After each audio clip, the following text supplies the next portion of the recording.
want to become somebody who runs their own business, then you must be willing to deal with failure.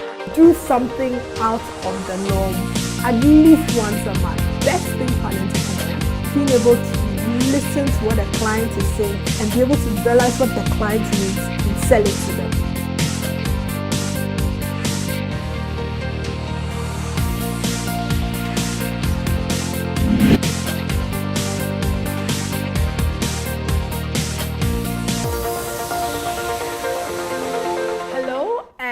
Welcome to the Ethel Cofie Startup School. My name is Ethel Cofie. Now, if you are new to the show, new to the program, that you've never visited us, you are welcome. If you're an old viewer and you come back week in and week out, you're also welcome. For the new ones, let me share with you a little bit about what the Ethel Cofie Startup School is not. Then I will tell you what the Ethel Cofie Startup School is. So the Ethel Cofie Startup School is not a feel-good motivational program on entrepreneurship. That's not what it's meant to do. It is a practical, as you were, MBA on how to build your business. So we're being truthful and honest about what it takes to build a business at every level.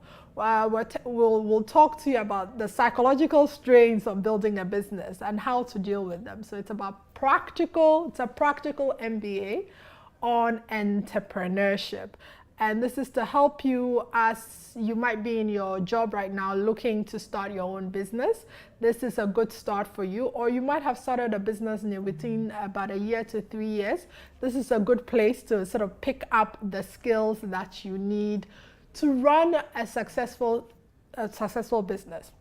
Again, my name is Ethel Cofie and you are welcome. So I'm going to take a minute to ask those of you who joined right now to, if you know somebody who's an entrepreneur or wants to be an entrepreneur, somebody that you believe that can benefit from this program, I would love you to take a minute to either comment their names down in sort of the live stream video, or that you share in your timeline so that they will be able to participate in the program.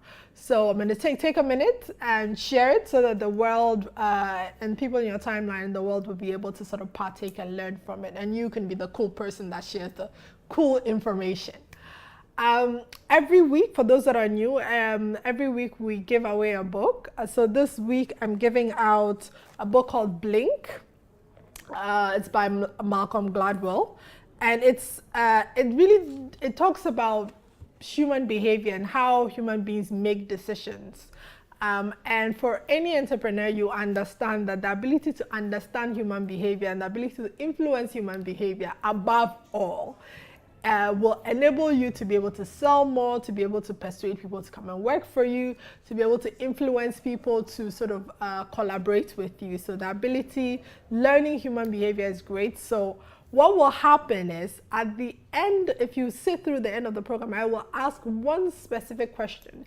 And that one specific question, if you answer it properly, the first person to answer it correctly will then win the book. So stay alert, grab a paper and pen if you will, because this is a learning curve.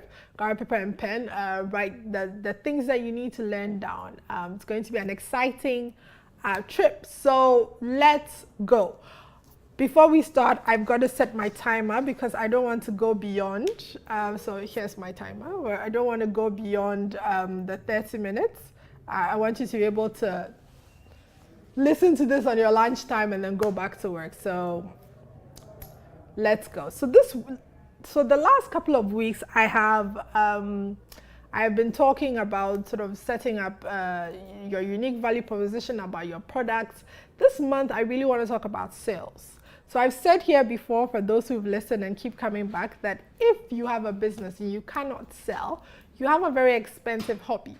Because to be honest, you've got to be able to sell your product, to be able to sell your ideas, to be able to win at business. So this week we're starting, will be I think a series of 4 weeks on sales, and this week I'm starting on the biggest lesson you need in sales, right? So that the ability to persuade. So we're talking about sales and we're talking about persuasion.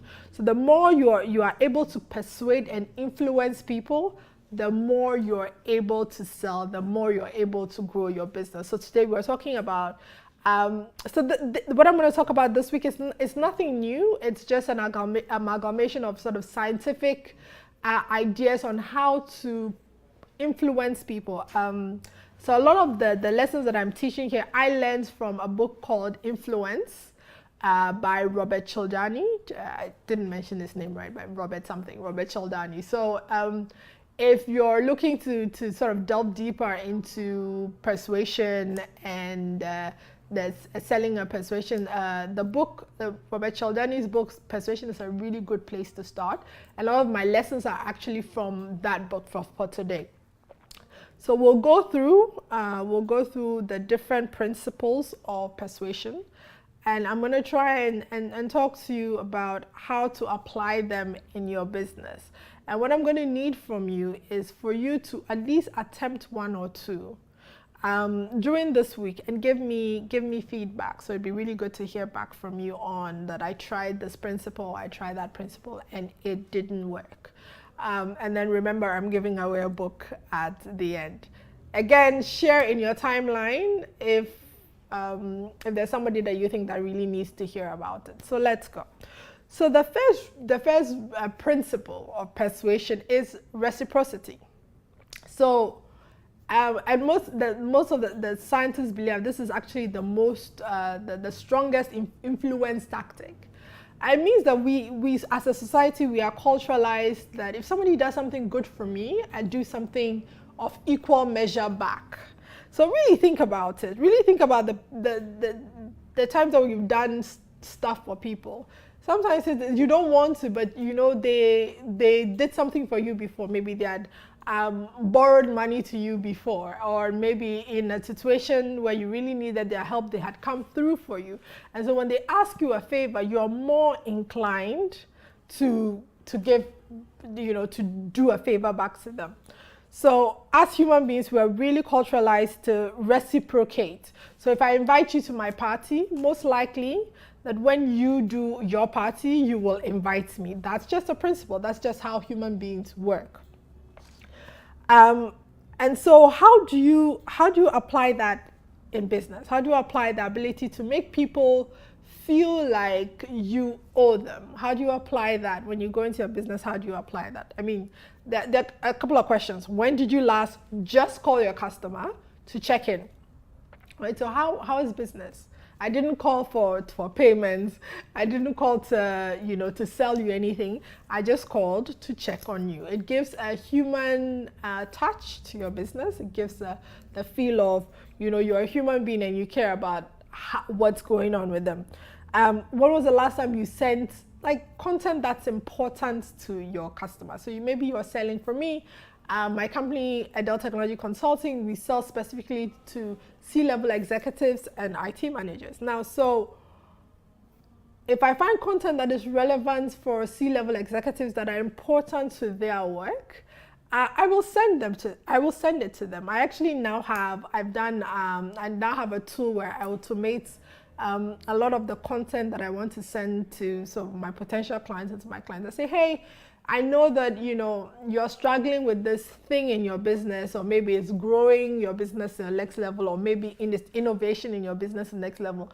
I found this amazing article that I think can help you on your way, and I send it. It gives people the sense that you've done something great for them. You're supporting their efforts, and there is a sense of sort of likability and reciprocity there.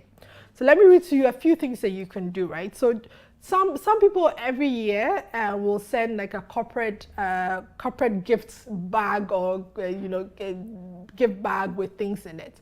Now that's great, but what is really, really good is for you to personalize it. So if you're sending it to the CEO of an insurance firm that has just won an award for most innovative insurance firm of the year, you can personalize the gift basket. So to Mr. or Mrs. so and so, congratulations on winning this prize. We know you've worked really hard at it.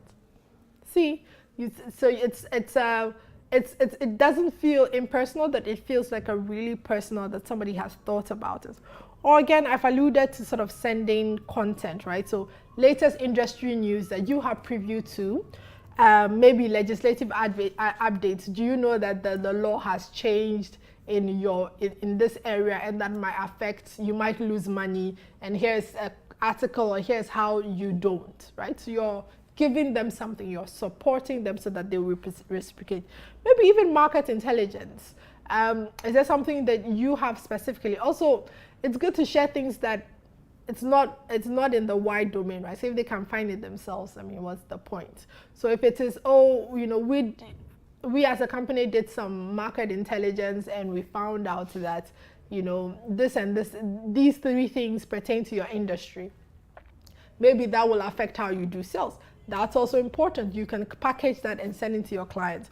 Or, you know, you can say, here are a couple of related products and services. So for instance, if you are doing, maybe you're in manufacturing, or you have a product and there is another product that that complements it, so that, I don't know, like toothpaste and toothbrush, right? So if they have another product that complements it, by all means, share with your clients or saying, look, this will make your life better, right? So share with your consumers. Maybe you're making, I don't know, skincare things, or you're making products for exercise. Maybe you can send them things around nutrition. These are, you know, while you're, you know, maybe you're buying exercise gear from me, you can also look at ways on which to be healthy. Here is an article, or here are some pointers to articles that will help you, pointers to nutritious products that will help you grow and be better. Again, given, you know, again, it has to come from a really authentic place, and you want to help your customers, want to help your clients, and so you're doing it to help them, and they get a sense that you know, that you're doing something good for them. They're more likely to work with you and more likely to say yes to your sales. So personalizing, being able to do good things for your customers and clients is important. Reciprocity. Again, what I'm talking about comes from how I've learned these skills are from the book, Robert Cialdini's book, Persuasion. It's a really, really good book. If you can, you should get it, on how to persuade people. And these are actually scientifically backed, so these are important. So the next thing is scarcity. So we've all been there, where you go into a shop, and then maybe there are a pair of shoes that you like, and it's there, and then they can't find one in your size. So you maybe like 2 or 3 shoes, and then the one that you thought, oh, let me see that one, they tell you, okay, actually there isn't in your size. Have you noticed how much more you believe that that's the book, that's the shoe, or that's the sort of that's the shoe, or that's the footwear that you wanted? That's how the human brain works. So scarcity is the phenomenon where a product or a service is limited in availability, or perceived as being limited in availability. For instance, people line up to buy Apple products, to be the first to buy Apple products, when you could just wait and get them the next day, or you could order them and have it sent to your house, right? The feeling of, this is scarce, I want to be the very first person to get it, I want to be one of the few people to get it. It becomes really, really attractive. It also, from an economic, the economists will tell you, it makes sense from a traditional economic view, because where less supply, more demand will drive up prices. I think for women of color all over the world, in the last few weeks, Rihanna, the singer Rihanna, came out with a cosmetics line, which was about 40 different colors. And you will notice that after a few days, they ran out of stock. Now, as much as I believe that, you know, I also believe that that's also really engineered. It is that, oh, it's run out of stock, a lot of people want it, a lot of people, want to use it, and all of a sudden, you who hasn't really thought about it is thinking, oh, actually, this might be a really good product, I should go check it out. So there are 2 types of scarcity, and you can bring that into your your sales programs, right? It is either limited quantity, so 2 seats left, right? So if it's an airplane, if it's a flight that you're selling, well, 2 seats left, or you can do time-related scarcity. So this is, we're doing this promotion for 3 days. This is the last day. This is the last day to buy, right? So it pushes people to sort of quickly want to be able to get it before it leaves. Now, but in order to make scarcity work, you've got to explain to people what they stand to lose if they don't get the product, right? So it's not just the benefits of the product, but you're creating sort of a psychological feeling of, if I don't get this product now, I lose quite a bit. So you've got to explain to people, here are the benefits of my product, but if you don't get it now, you would buy it for 40% more cost. If you don't get it now, it's run out. You're never going to get this product again. These are ways to sort of influence people to buy quickly. So the scarcity, and it's used everywhere. I mean, you see a lot of companies use the if you go to Amazon, for instance, Amazon always has a ticker of like 5 books left, or this is out of stock, you can reorder. They always have that, so you know exactly, how popular or unpopular the product is, and that might, so if you know that you really want this, and you really want this book, and there are 2 books left, you will buy because you really want it and want it quickly. So what do people stand to lose from your product?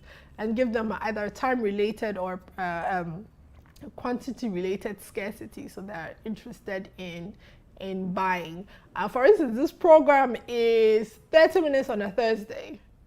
Right? So if you don't come and listen 30 minutes on a Thursday, then you've lost out on ability to learn amazing things to build your business. And if you're not learning amazing things to build your business, then your business cannot grow to the next level and make the money that you want. You see, the scarcity principle. It only comes on 30 minutes on a Thursday.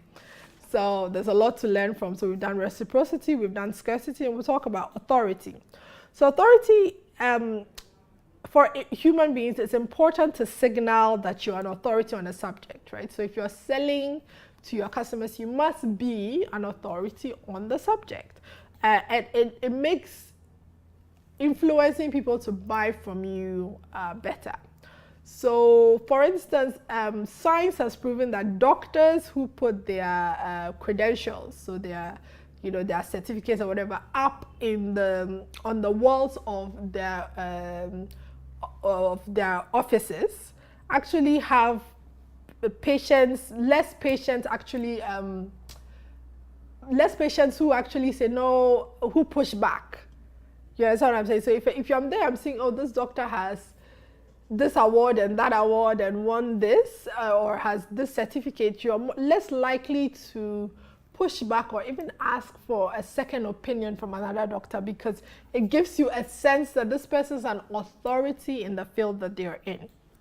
So in terms of providing authority, a place of authority for your clients, you must answer the question, who is this person? So who am I? Like, I'm the one talking to you, like, who am I, right? Why should I believe anything that you say? And do they even know anything about me, right? It gives them a sense of authority. So for instance, I have my website, which is ethelcofie.com, and on my website you'll see there's on the front page there's a bio. There's a bio that says I was named the top 5 women influencing technology in Africa. Then there is sort of a list of the places I've worked and the things that I've achieved there. And then there is a little snippet. So I was in the US a couple of years ago and had the opportunity to meet Michelle Obama. And she said something about me. She said, Ethel, it's a blessing to our generation. And I have the picture of me and Michelle Obama and that line. Again, it shows you that I've done a lot of work, and I am an authority in my field, be it in technology or be it in entrepreneurship. So in how you craft your marketing material, you must be able to answer the question for the customer, who is this person that's talking to me? And do they know what they are talking about? So that's part of it should be part of your marketing material. In some ways, some action items for business, you can have a blog. I do have a blog. I don't blog as much, but you can have an authoritative blog. So it's frequent content, original content, and good content that makes people feel like you understand the field of what you're talking about. So your company could have a company blog. If, for instance, you're a marketing service, then you have a blog that is talking specifically about how to SMEs, about how to market better. The more information, the better, the more original information you can give to SMEs, the better that your company will be seen as an authority in SME marketing, and people will come to you. So stand to be an authority. Highlighting again your awards and things that you've won, and sort of other people. And also criticizing. So people don't do this much. It's also criticizing. So if you're an authority on a subject and there's something happening in your field that you believe is wrong, openly and standing up and criticizing also makes you an authority. I know people don't want to do that often, but I've written articles. My office is in Ghana. And there's an issue with the Bank of Ghana and how the regulation of electronic money or mobile money is in Ghana. I wrote a full article on why I believe the Bank of Ghana, which is the regulatory body, was making a mistake in how they were writing their the regulation for electronic money or for mobile money. So do stand up, and that shows your credibility because you know what you're talking about. So do stand up and criticize if you need to. That's also important. And remember, because you're also standing up to criticize, you will be criticized. You must respond to those criticisms. Not all criticisms, but you must respond to those criticisms that show you're an authority in your field. Okay, so then the next one is consistency. So people believe that they are consistent, right? So people genuinely like to believe that they are consistent in themselves, and you can use that to influence them. So people like to believe that they are consistent in their words, consistent in their deeds, consistent in their attitudes, consistent in their opinions, consistent in their beliefs, habits, and promises. Once a person makes a decision, they will take a stand or perform an action, or they strive for all their future behavior to align with that. That's just how the human brain works. So for instance, if you paid for something, I remember a couple of years ago, I was struggling with sales. So I paid, I was in the UK, so I paid about £1,000 for a 5-day training program. Okay. Because I had paid for it, I actually accepted and believed that this was going to teach me all the things I needed to do in sales. To be honest, I couldn't remember even like 10% of that right after. But because I had paid for it, I had made the decision that this program was good for me. I'd followed through and paid for it. I convinced myself, and you know, if you look at the political atmosphere all over the world, part of it is people convincing themselves that this is good for them. Okay, so how to use it in business? The key to triggering the rule of consistency is simply to ask people to make small, active, public commitments.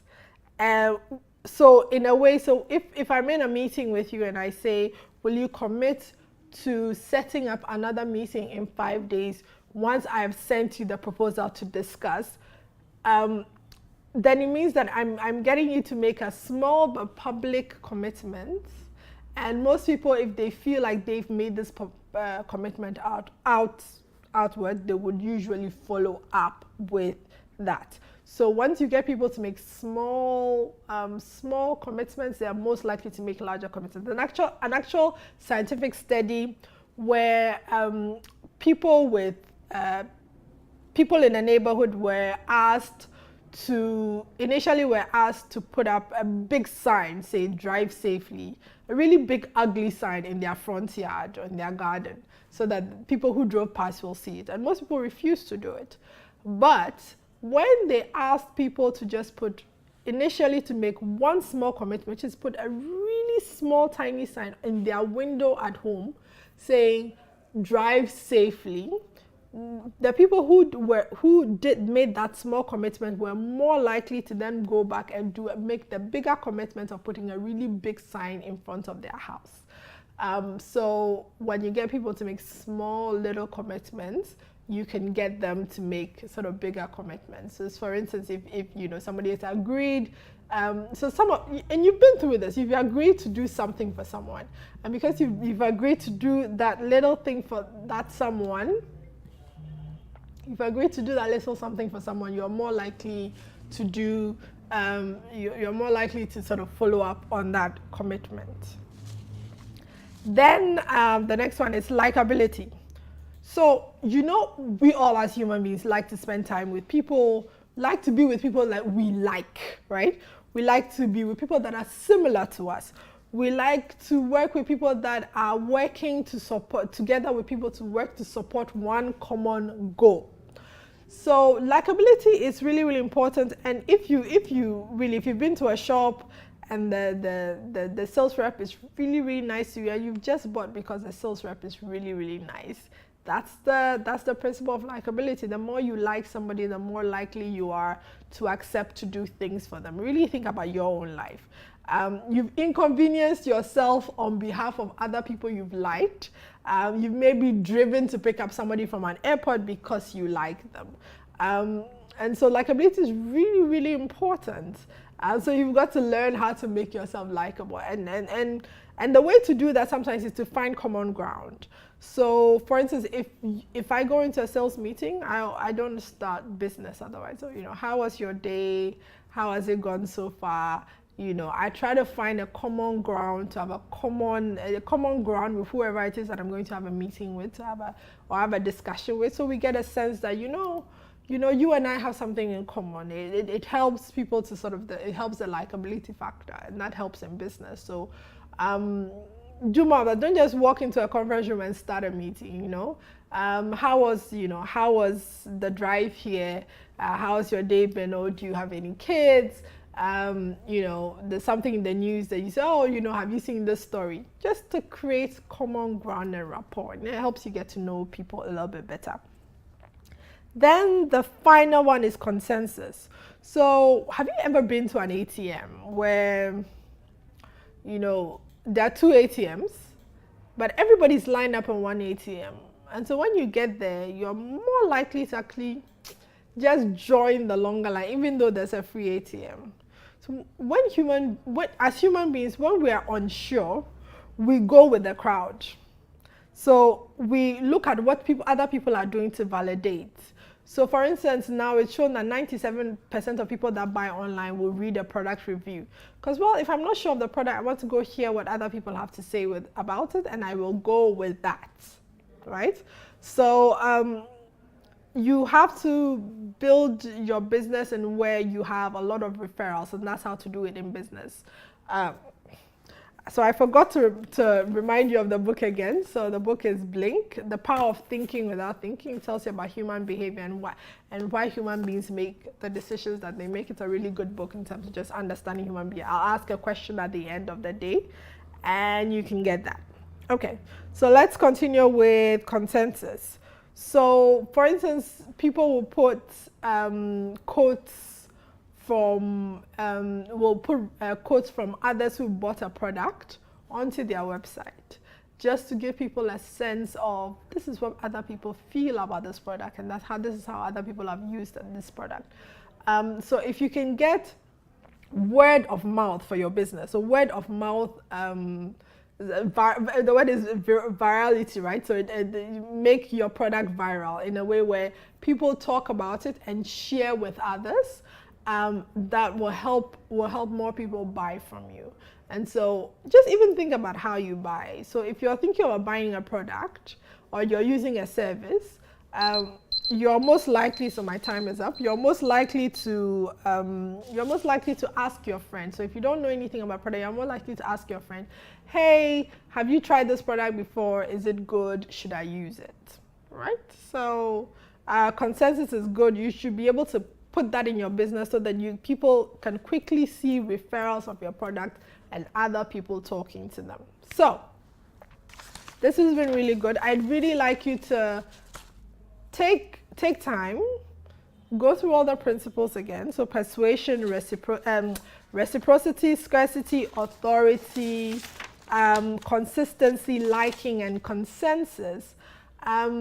put all of that together and just write one thing that you would like to do to be able to do reciprocity, or to do just one thing, and then just out of, I think you might have 5 or 6 things in the end, but pick all of them, look at the one that you can do immediately and try that one out. I would really like to hear from you, and tell me exactly how it went, how it changed your sales process, that sort of thing. I would really want your feedback, so let me know. So I don't know that I can answer any questions here, but I don't know I can answer any questions because I don't see sort of the questions. But the book giveaway. So I'm going to ask that the very first person to write down, just for reciprocity, what they are going to do in their business to be able to provide reciprocity, to be able to bring the reciprocity business into their sales. The best answer will win the book. So just answer that question right now, and you'll be able to pick up Malcolm Gladwell's Blink and win it. So I'm going to wrap up now. If you want to reach out to me, I'm at www.ethelcofie.com. Actually, there is, if you go on the page there, you can sign up for for a free 10-week entrepreneurial course. So that includes videos and text and things I put together for people that sort of want to start the entrepreneurial journey. So if you're interested, just go on to www.ethelcofie.com, and you'll get a pop-up form. Don't do it on mobile. It doesn't come up on mobile, but do it on a computer. It will come up. And then just fill out the form, and you will be getting those emails on a weekly basis. I think also if you want to reach out to me on Facebook, it's Ethel D. Just search Ethel D. Cofie. You'll be able to find me on Facebook. On Twitter and Instagram, it's at Ethel Cofie. So just find me there. You can shoot me a question there. I think the hashtag is Ethel Cofie StartUpSchool. So you can also use that hashtag. That's fine. Just reach out to me if you have questions, if you have thoughts. Definitely go on the website, because there's a lot of like downloadable books and things, ebooks that I've written that will help you on your entrepreneurial journey. So definitely download them. We're looking at, so we're starting a 1-year coaching program next year. So I think the first cohort class is fall. But if you're interested, there is a sort of reserve list, and you can sign up on the website, so ethelcofie.com. There's a reserve list that you can sort of sign up for, and we'll see how it goes. So thank you very much for joining me this week. I would really love you to test out these principles and get back to me on what worked, what didn't work, and we can feed that back into the program. So enjoy the rest of your Thursday and enjoy the rest of the week. And I will see you back here next week to talk more about sales. Thank you. Sell it to them.